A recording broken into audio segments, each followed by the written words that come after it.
Hello. Welcome to another episode of that deep shit where we connect the dots. And on today's episode, we're going to get into a little bit of that technology. We're going to talk about the D-Wave computer, gateways, and portals. Let's get it.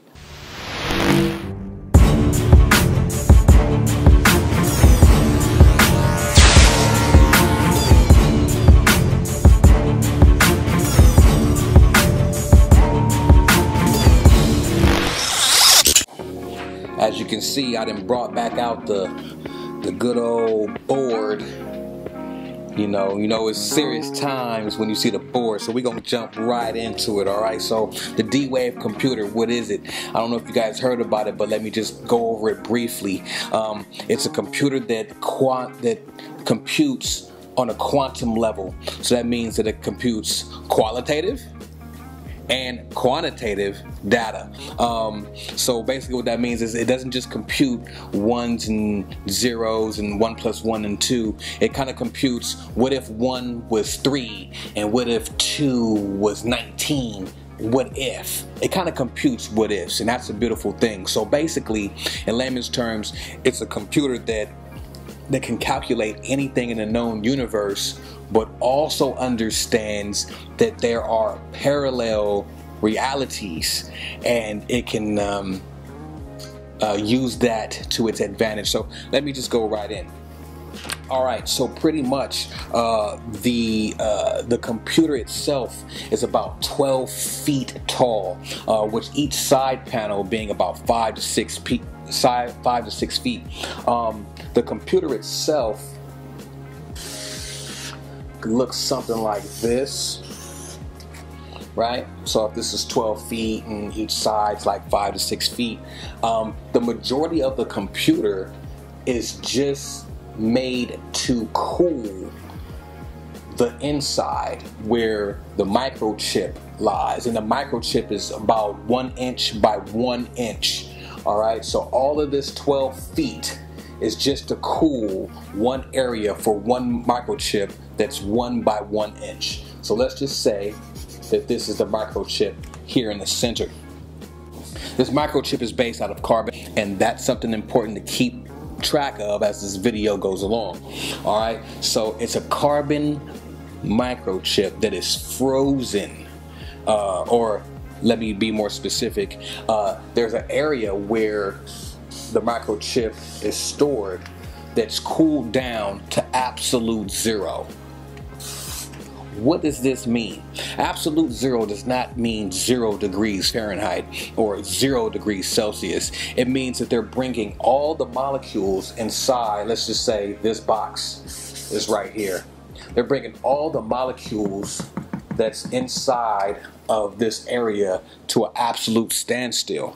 Why is this important, family? Because let's just say if you're taking water, everything is molecules moving, right? Everything is in motion. So let's just say you're taking the molecules of water and you're slowing them down. What happens when you slow down water molecules? They turn into ice.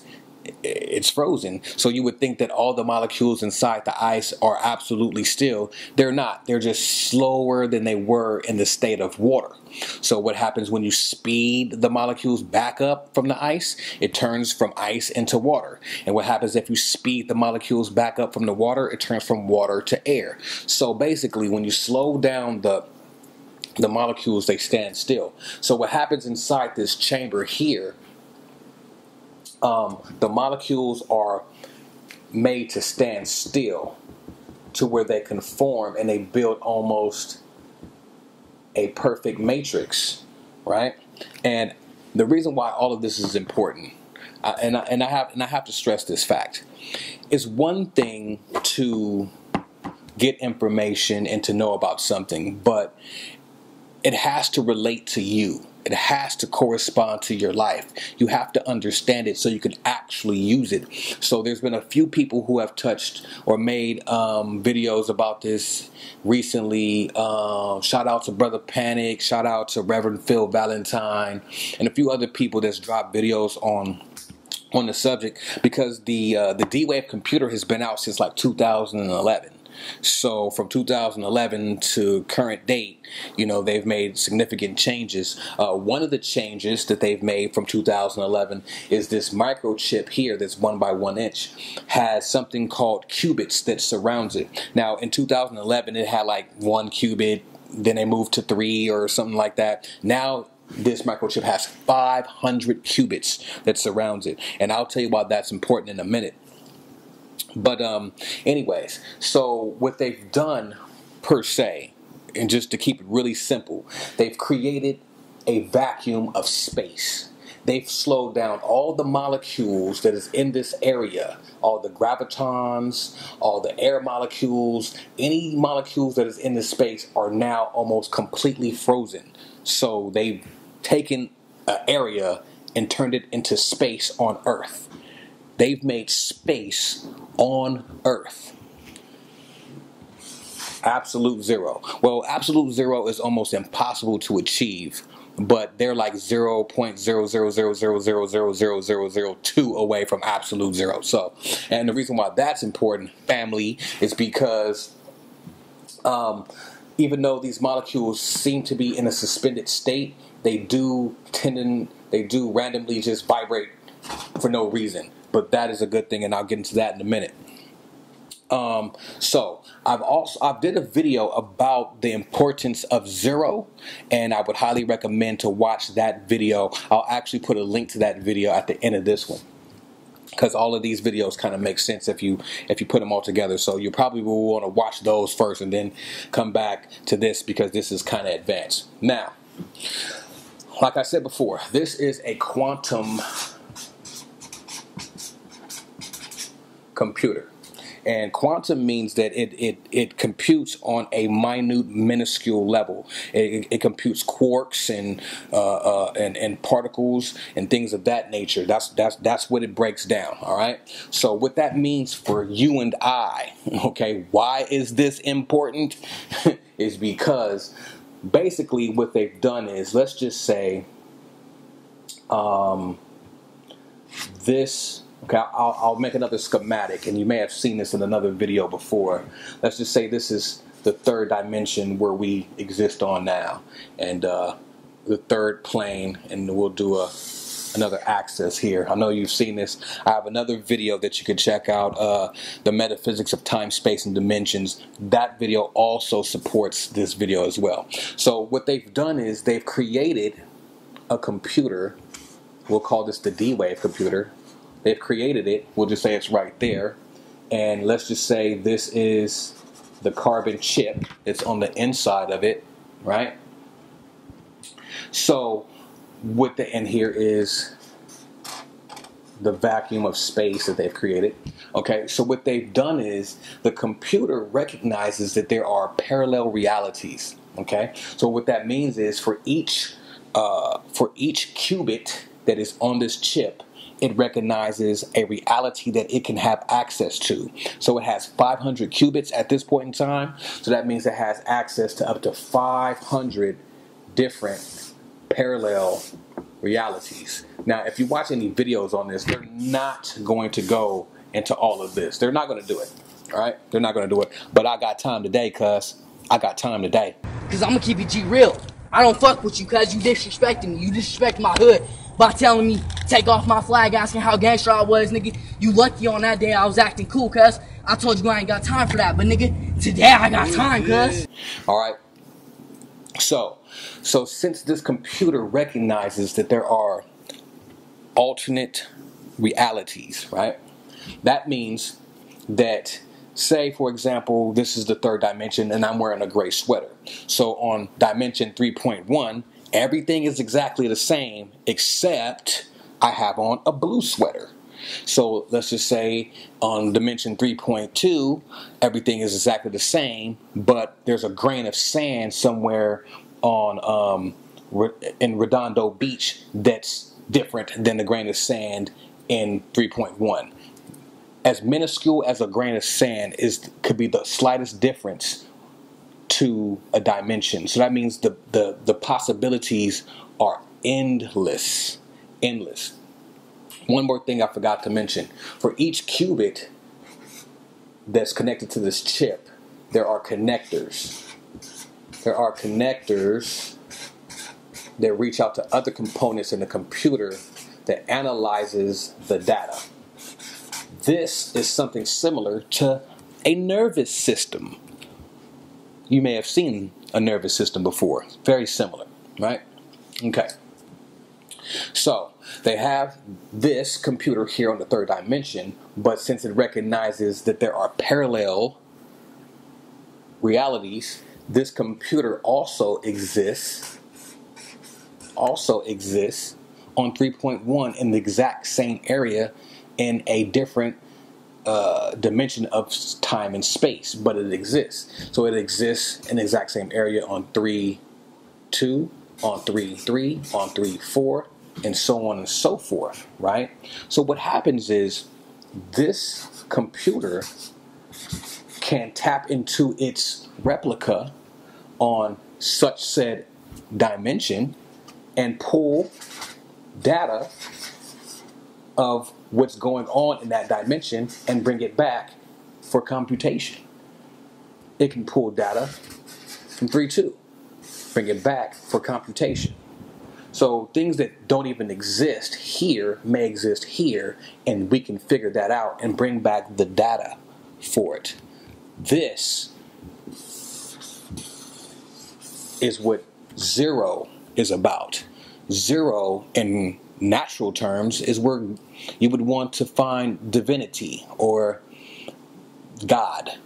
This is what they call the God particle. This is 0-point technology. There was a guy, Robert Anton, who spoke about this in like the 80s. You know what I mean? So they've been working on this for quite some time. I might drop a video or slide in the clip of Robert Anton. He's pretty dope. Check him out. In quantum physics, I have a very strong hunch based on conversations with physicists and teaching seminars with physicists in various places. We are very soon going to learn how to access the 0-point energy. And the 0-point energy is derived from Heisenberg's equations. And it seems that when we find a way to access the 0-point energy, we will have so damn much energy that everything that's happened in previous history will seem picayune by comparison. One physicist I know named Jack Sarfati has calculated that when we access the 0-point energy, we will be able to extract from 1 cubic centimeter, tiny little bit of pure vacuum. We'll be able to extract from that enough energy to run all the factories that now exist for the next 15 trillion years. But yeah, so that's quite amazing. But we're going to go into how is this all tangible. So basically, they've made a artificial God realm. And this may be what's responsible for what we call the Mandela effect. At first, I thought it was CERN. It still could possibly be CERN, to be honest with you. But this seems like it's the more likable or likely culprit of the Mandela effect, seeing as though that it's actually purposely bringing data in from other dimensions, purposely. But this happens naturally as well. So, no need to get afraid of anything because it's been happening because it just ripples in space-time. So let me just flip the board over a little bit so we could start a little fresh here. All right.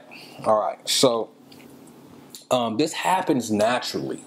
Let's just say this is the Earth, and don't give me shit about the Earth is flat, the Earth is not round. Hey, newsflash, buddy, the Earth is not flat, nor is it round. But for the sake of this demonstration, I'm going to draw it like this. Okay? All right. So let's just say this is the Earth, right? And I'm gonna do a video explaining. Not yet, but I got one for you. So this happens naturally on the Earth because the Earth has something that we call ley lines. These ley lines are charged with electromagnetic properties, gravitational properties, and what's funny is on these points exactly on these ley lines, you will find famous world monuments like the Bermuda Triangle. You will find the Devil's Triangle. You will find Stonehenge. You will find the Gate of the Gods in Peru. You will find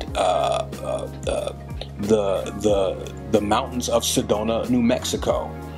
You will find the pyramids of Giza, Abu Ghraib. All right, and it's funny. Like, let's just say that this is Stonehenge, right? What is Stonehenge? What is that? What is a hinge? A hinge is something that connects a door or gate, right? Stonehenge, based off of the materials of the stone, it is a corner of a gate. Let's just say that this is the pyramids of Egypt on another point of a gate. So they're showing you exactly where the gates are. See that the Bermuda Triangle will be somewhere over here if this is Stonehenge. They're showing you where these gates and portals lie if you really just take a real close look at the ley lines of the earth. For example, about a month ago, they discovered in the pyramids of Giza, they discovered that in the pyramid, like, so this is a chamber, then there's like, you know, some little shit over here, then there's like another little chamber right here, or whatever. They discovered by shooting down particles, for whatever reason they was doing it, I don't know, ask them.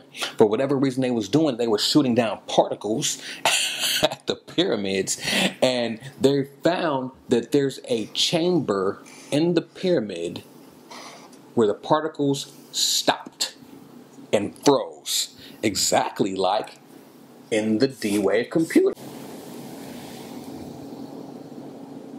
Just like in the D-Wave computer,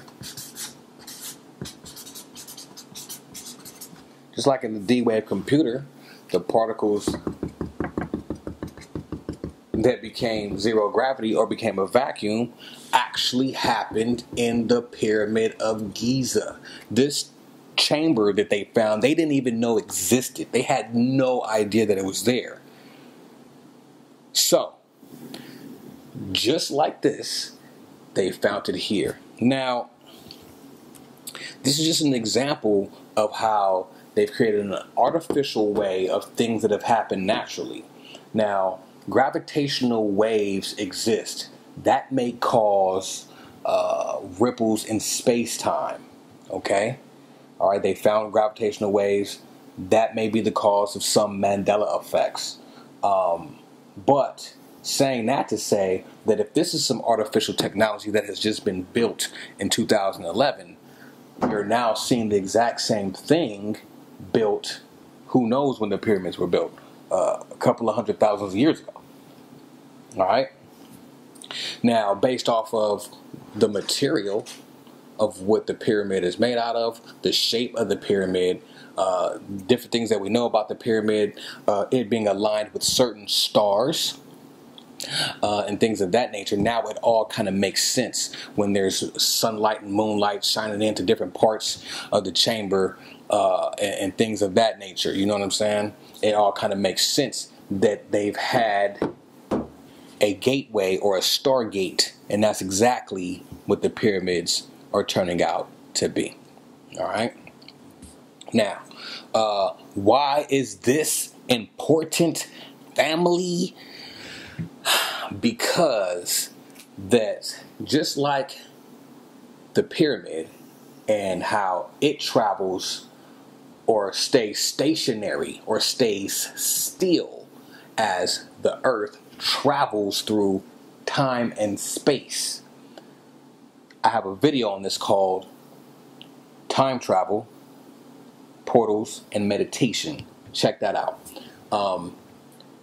Just how this stands still, it creates a vacuum in the zero realm of the gods. Anything that stays still creates a vacuum. I spoke on this 2 or 3 years ago. Now it's going to make sense. So when Johnny, right? When Johnny, that's Johnny's ears, right? Johnny looked crazy. When Johnny, yeah. So when Johnny sits and meditates, right? He has this carbon microchip in the center of his head called a pineal gland. But it's organic, not artificial, right? Called a pineal gland. When he sits still, he calms the particles in his mind. Your thoughts are particles. Your thoughts have weight. They actually have physical weight. So every time you think something, there's a weight in your dome. Very minute, very quantum, but still exists. How do we know this? When you think about moving your finger, there's electricity that goes from your brain to your finger and moves it really quick. That has weight. All right?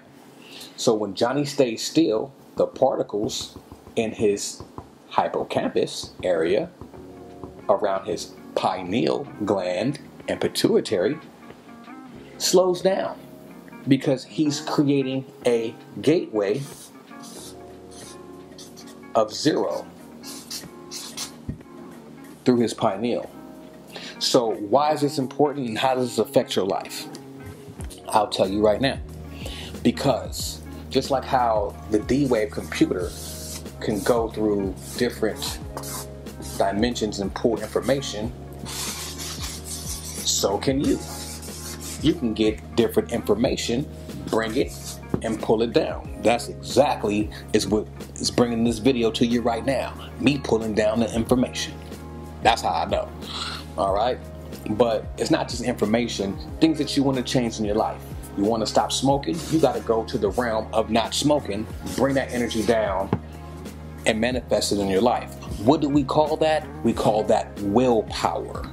When if you're religious, you say God willed it to happen. No, will is what God is. God lives in the zero level, the zero energy. That's where God is. He's in that zero spiral, the spiral of nothing. You have to go into the spiral of nothing to bring down energy. So when you see symbols like this, these are just directions of where you're going with it. Where you're going in the zero energy. You're going up or you're going down.